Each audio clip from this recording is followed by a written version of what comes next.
Halo guys, selamat datang di channel aku lagi, Irma Mardia. Assalamualaikum warahmatullahi wabarakatuh. Welcome back to my channel. Aku udah lama banget nggak bikin vlog di kamar seperti ini. Dan I think karena hari ini aku lagi off day dan I do nothing all day, so I think this is the best time to make a video. Akhir-akhir ini aku buat kayak vlog ala vlog gitu. Aku explore beberapa tempat di Batam, sekitaran Batam. So kalau kalian belum nonton bisa cek di playlist dan juga di video-video sebelumnya.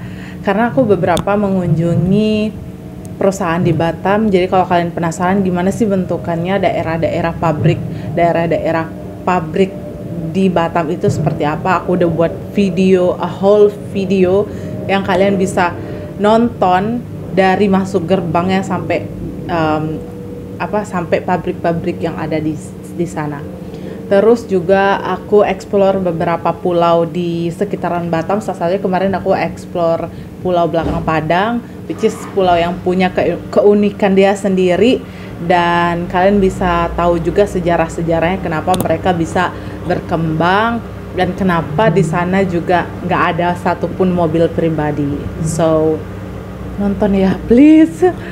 Nah di video kali ini aku akan membahas tentang kerja di Batam lagi. Karena apa? Karena banyak yang komen di video-video sebelumnya dan juga banyak juga yang DM melalui aku di Instagram nanyain, "Kak, gimana sih? Tolong kasih tips dan trik lagi gimana cara cari kerja di Batam, tips dan triknya gimana gitu."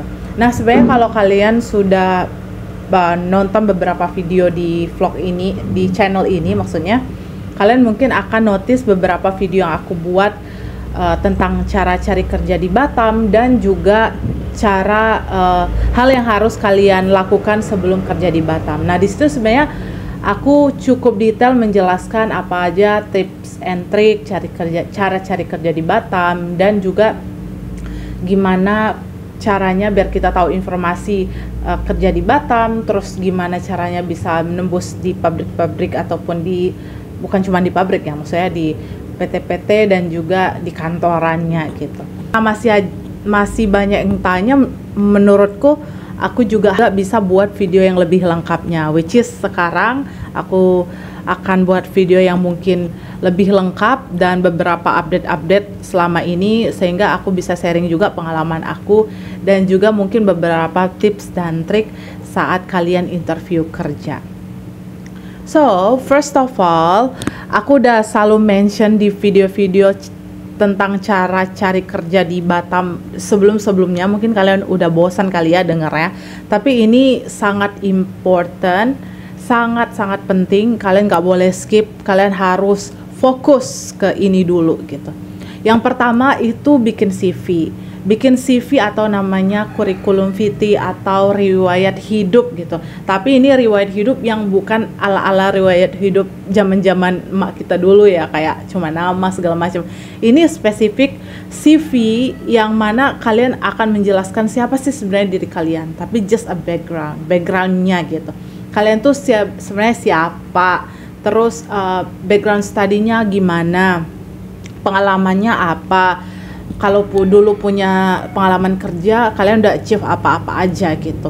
Nah, terus kalian juga bisa mungkin memberikan sedikit informasi tentang alamat atau yang paling penting nomor handphone, email itu harus banget dicantumin. Karena kalau seseorang misalnya HRD, HR kita bilang di sini, ternyata interest nih sama CV kalian, ternyata nggak ada email sama nomor handphonenya, terus kumaha atuh gimana cara menghubungi kamu yang lagi ada rezekinya gitu. So that's why itu sangat penting.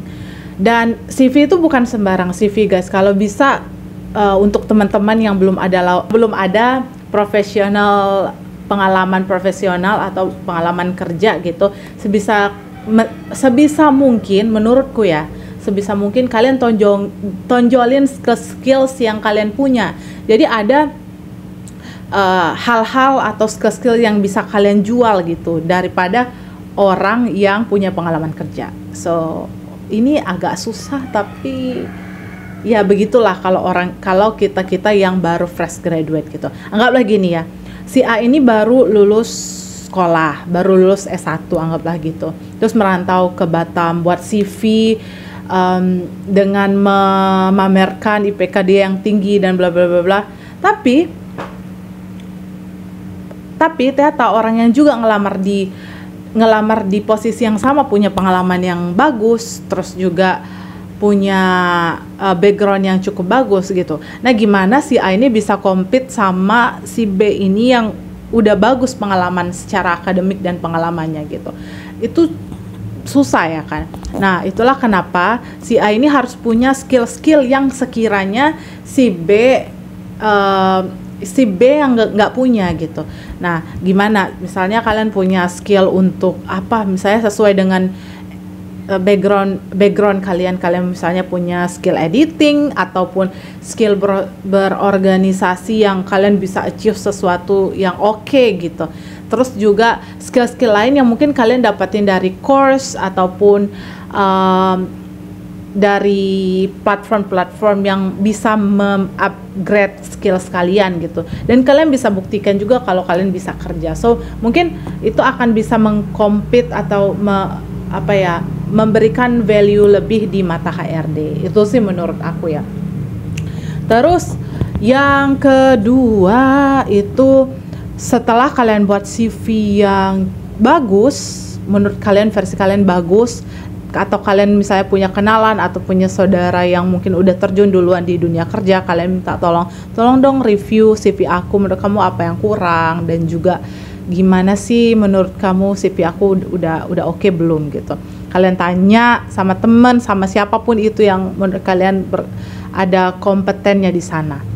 Carilah informasi sebanyak mungkin tentang lowongan-lowongan kerja, tentang syarat-syarat yang diperlukan gitu. Karena kenapa aku bilang gini?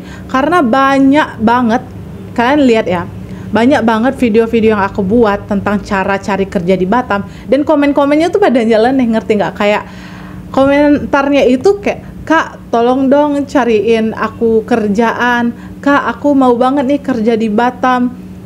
Tolong cari kerjaan. Berapa nomor handphone kakak? Aku hubungi melalui WA. Lalala.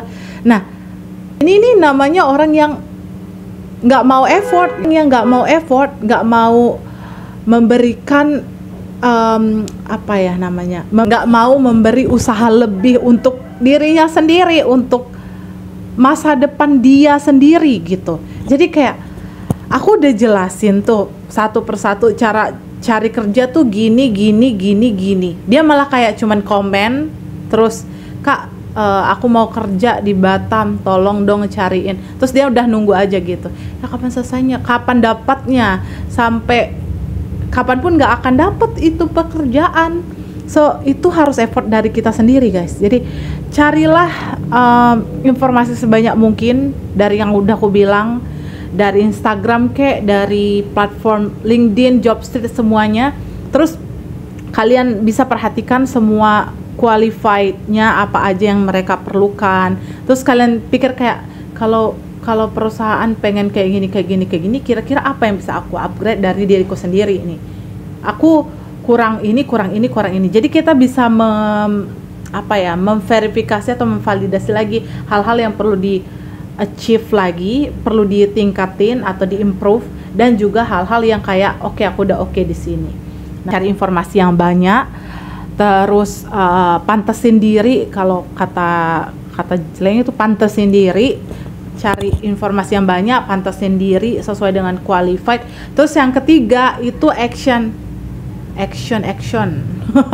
Kalau semua kalian udah ada niat, informasinya udah banyak, tapi nggak action nih, kalian nggak ngelamar, kalian masih kayak menunggu sempurna gitu, itu juga nggak akan terjadi. Itu juga akan semakin menjauhkan kalian kepada tujuan kalian, malah bikin tambah overthinking aja gitu. Nah, kalau kalian udah prepare semuanya, udah banyak informasi yang udah kalian tahu, ya tinggal action, bro, ya kan? Masukinlah semua lamaran yang kalian tahu, masukinlah, ada yang di email misalnya, atau ada yang di submit di LinkedIn aja, ataupun Mungkin ya ini mungkin kalian dapat informasi dari teman-teman kalian, bro ada lowongan kerja nggak gini. Ternyata dibilang oh ya ada, apply aja. Ya udah, kalau temenmu ada informasi kalian langsung apply, jangan nunggu lagi gitu, jangan mikir panjang lagi gitu. Karena belum tentu keterima kan, maksudnya kayak bukan kita aja loh yang cari kerja. Nah gitu, jadi apa ya bilangnya, jangan melewati momen-momen yang mungkin tidak akan terjadi, tidak akan datang kedua atau ketiga kalinya. So that's why kalian harus pintar-pintar gitulah ya. Aku juga dulu di fase-fase itu udah nge-apply banyak, udah masukin lamaran. Nah ini nih fase yang menurut aku sangat penting juga, karena kalau kita dapat seandainya nih, karena kita udah banyak masukin lamaran, pasti ada dong 1 atau 2 perusahaan yang calling, yang telepon untuk interview gitu. Nah ini yang menurut aku cukup dan sangat krusial, karena kita itu saat interview itulah saat-saat dimana kita harus membuktikan gitu kalau kita itu cukup oke, cukup kompeten, cukup berkualifikasi untuk di-hire perusahaan itu. Nah disitulah kita harus mempersiapkan diri kita sendiri untuk interview. Persiapannya gimana gitu, bajunya harus rapi, kalau bisa sih, kalau memang mereka bilang kayak nggak ada baju yang spesifik, ya menurutku pribadi ya, lebih bagus kita pakai hitam putih, jadi bisa lebih rapi, lebih terlihat lebih prepare aja gitu.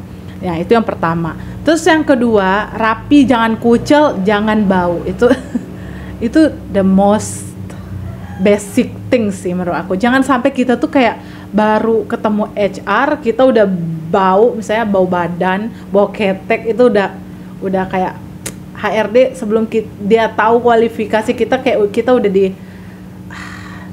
kayaknya udah di garis merahin gitu karena bau badan. Kita kan nggak mau gitu ya kan. Nah kita tuh mau memberikan first impression yang bagus, yang terlihat rapi, nggak perlu wangi-wangi banget sih menurutku, asalkan jangan bau lah gitu ya teman-teman. Itu basic banget, please.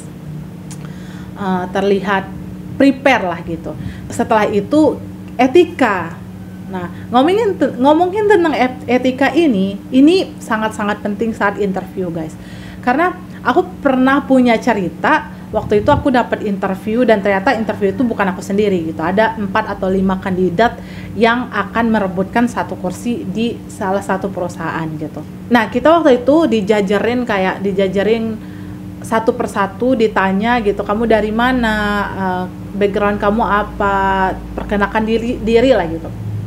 Nah ada salah satu kandidat yang kayak etikanya nol banget. Kita sendiri aja sebagai sesama pencari kerja kayak pikir ini orang songong banget gitu loh. Misalnya gini, kita kan ditanyain tentang pribadi kita gitu. Nah dia tuh kayak aku nggak tahu ya, maksudnya ya Allah suzun nih aku nih. Maksudnya dia tuh kayak selalu gimana ya bilangnya, selalu meninggikan semua hal yang dia punya gitu. Padahal dia masih fresh graduate. Dia bilang, aku fresh graduate gini, IP ku segini, terus aku punya kelebihan, aku itu bisa kerja, aku itu kualifikasi aku bagus, dan juga pokoknya semua hal yang bagus-bagus itu dia bilang. Kayak HRD itu pertama yang dilihat itu kesopanan kita, gimana kita duduk itu juga sering diperhatikan loh.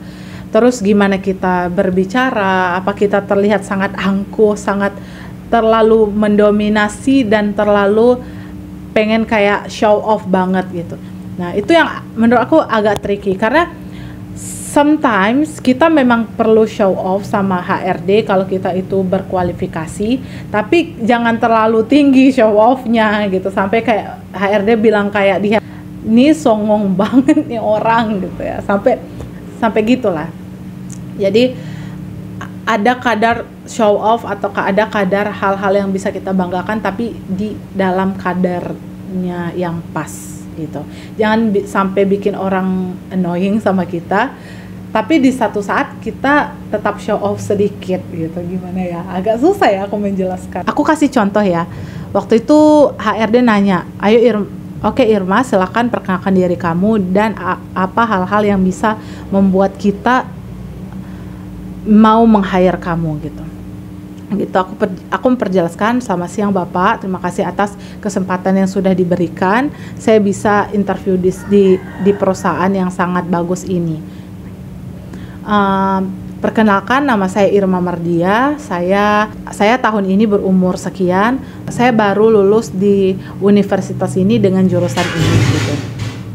Saya memiliki pengalaman sebagai, anggaplah ini contohnya, saya memiliki pengalaman sebagai guru bahasa Inggris di salah satu sekolah yang ada di kota saya.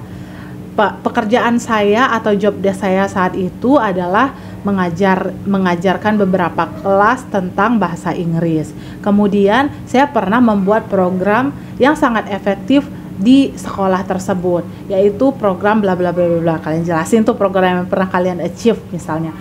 Kemudian saya sangat tertarik bekerja di kantor Bapak jika saya diberi kesempatan sebagai posisinya apa gitu.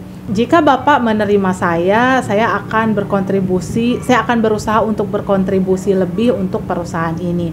Saya juga akan belajar banyak dan juga akan ikut berkembang bersama perusahaan Bapak. Kelebihan yang saya miliki yaitu saya memiliki rasa ingin tahu yang tinggi. Rasa ingin tahu ini yang selalu mendorong saya setiap hari atau setiap saat untuk belajar lebih tentang hal yang sangat saya ingin tahui. Nah, begitu juga saya terapkan di pekerjaan. Dan saya harap dengan kelebihan yang saya miliki ini, saya bisa berkontribusi lebih, ingin tahu lebih tentang pekerjaan dan role yang akan saya emban berikutnya. Gitu, contohnya gitu ya.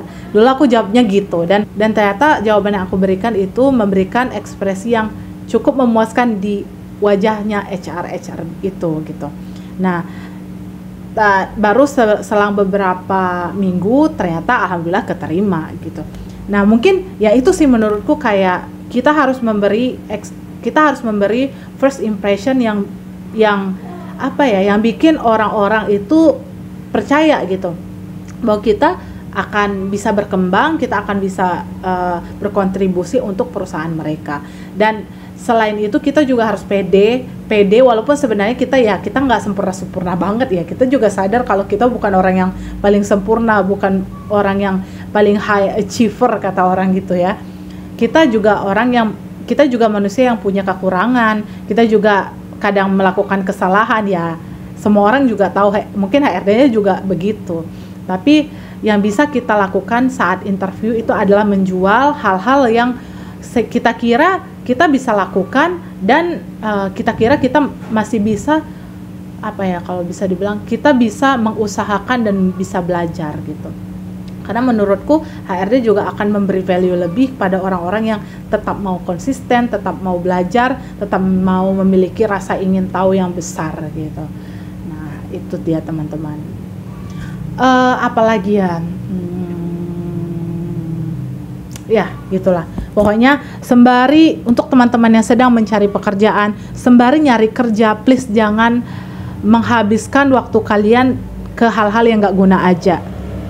Jangan karena ngerasa kalian mentang-mentang lagi menganggur ya, lagi jadi pengangguran dan gak ngapa-ngapain, terus kalian ngerasa kayak ya udahlah, leha-leha aja di rumah gitu. Padahal itu waktunya kita mengimprove diri kita belajar hal-hal yang mungkin kita dapat dapat membuat diri kita lebih maju gitu. Misalnya entah kita ngambil pelatihan public speaking ataupun pelatihan apa gitu yang kira-kira kita interest dan juga bisa membuat diri kita lebih maju ke depannya. Ya itu sih menurut aku yang perlu tingkatkan atau tips-tips yang perlu kita lakukan saat kita masih menjadi job seeker atau cari kerja. Ini nggak cuma di Batam ya guys, ini juga di semua dimanapun kalian sedang cari kerja gitu sih menurut aku. Oh ya, satu lagi, kalau misalnya kita interview terus kita udah melakukan yang terbaik, kita udah prepare yang terbaik gitu, terus ternyata dari perusahaan yang interview kita ataupun PT-PT yang interview kita nggak ada kabar nih. nggak ada kabar lagi gitu, seolah-olah kayak udah di ghosting aja gitu. Aku punya tips sih untuk hal ini, karena sometimes kalau kita di posisi itu kita akan sedih banget, kita tuh akan ngerasa kayak kita nggak kompeten gitu, kita kayak merasa ditolak banget, dan itu sakit coy, ditolak kerjaan yang udah kita prepare, yang kita udah berharap setengah mati gitu. Nah itu dia seninya, ternyata untuk biar kita nggak merasa sangat sakit di hati karena mungkin sebenarnya perusahaan itu nolak kita karena pertama saingan kita lebih bagus dari kita, atau yang kedua perusahaan itu nggak cocok sama kita. Nggak cocok tuh dalam artian bukan karena kita nggak kompeten, bukan karena kita jelek gitu, tapi karena ya perusahaan itu udah visi misi perusahaan sama kita itu udah nggak sama, berbeda gitu, jadi nggak masuk. Jadi aku percaya banget kalau rezeki itu udah di tangan Tuhan. Kita tahu kan, rezeki itu di tangan Tuhan, yang bisa kita lakukan itu adalah memberikan yang terbaik.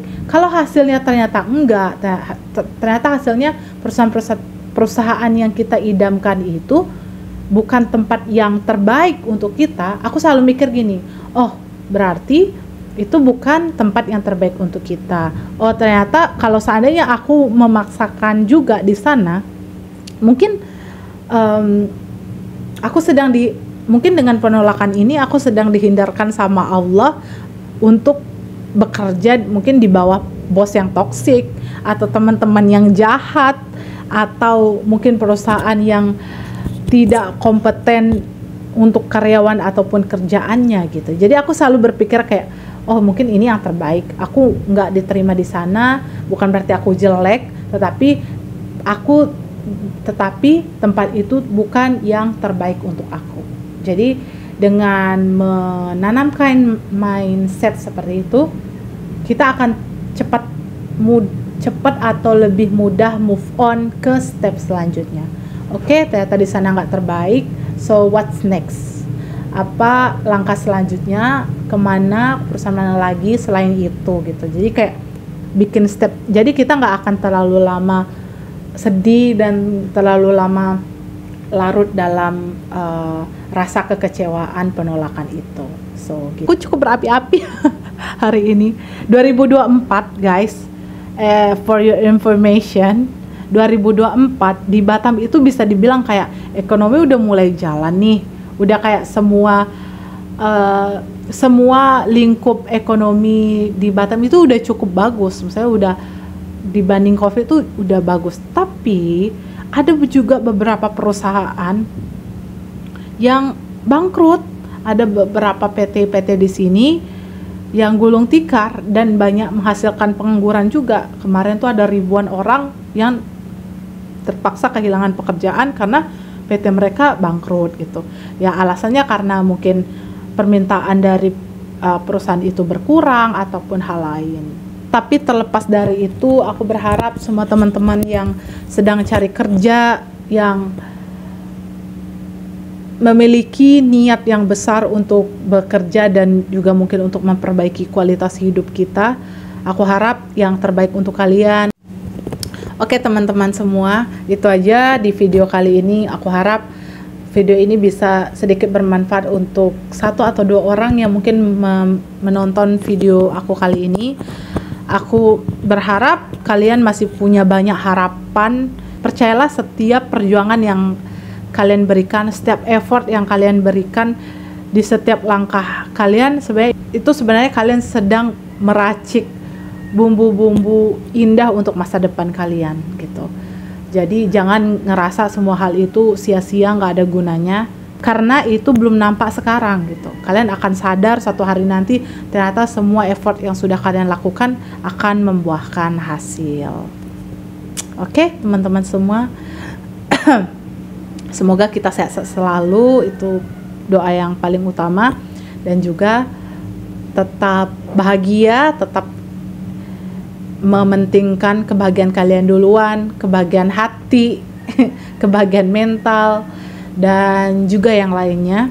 Aku harap video ini dapat memberikan sedikit harapan dan juga sedikit semangat untuk teman-teman yang sedang berjuang. Oke, Sampai jumpa di video selanjutnya. Bye.